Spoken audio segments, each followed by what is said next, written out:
یہ ایسی بات ہے کہ جس کی شرح بھی کوئی نہیں کر سکتا۔ میرے حبیب کریم علیہ الصلوۃ والسلام نے فرمایا پہلے طے کرو، اور کیا خوبصورت لفظ ہے، قانون بنا دیا۔ فرمایا جب مزدور مزدوری کر لے تو اس کا پسینہ خشک ہونے سے پہلے پہلے اسے ادا کر دینا۔ اس کا پسینہ خشک ہونے سے پہلے اسے اس کی مزدوری دے دو۔ بیچارے نے محنت کی ہے، اپنے گھر جائے۔ یہ نہیں کہ اس نے مزدوری کیا تو تم نے کہا نہیں نہیں ادھر سے پینٹ صحیح نہیں ہوا، یہ تو لے جا 2000 اور پھر میں تیرا حساب کروں گا، ابھی ذرا میں چیک کرا لوں 2-4 لوگوں کو بلا کر کے۔ وہ فلاں جگہ سے نا ایک کونا خالی رہ گیا۔ اللہ سے ڈرنا چاہیے، اللہ سے ڈرنا چاہیے۔ اگر اللہ تبارک و تعالیٰ نے 2-1 آدمیوں کو ملازم آپ کا بنا دیا ہے تو پھر خیال ہونا چاہیے۔ ایک صحابی اپنے خادم غلام کو مار رہے تھے تو میرے نبی پاک تشریف لائے۔ فرمایا کیوں اسے مار رہا ہے؟ حضور غلطیاں بڑی کرتا ہے۔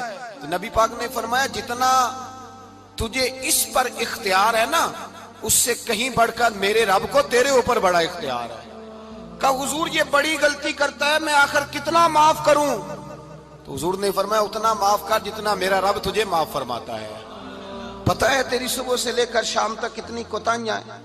درگزر کا حکم دیا۔ پہلا حق یہ دیا مزدوری طے کرو، دوسرا حق یہ دیا پسینہ خشک ہونے سے پہلے ادا کرو، تیسرا حق یہ دیا کہ اس سے درگزر کرو، غلطی ہو جائے تو درگزر کرو۔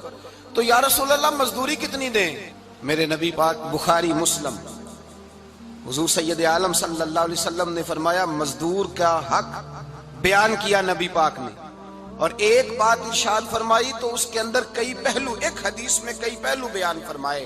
حبیب پاک نے فرمایا جیسا تم کھاتے ہو ویسا ہی اسے کھلانا۔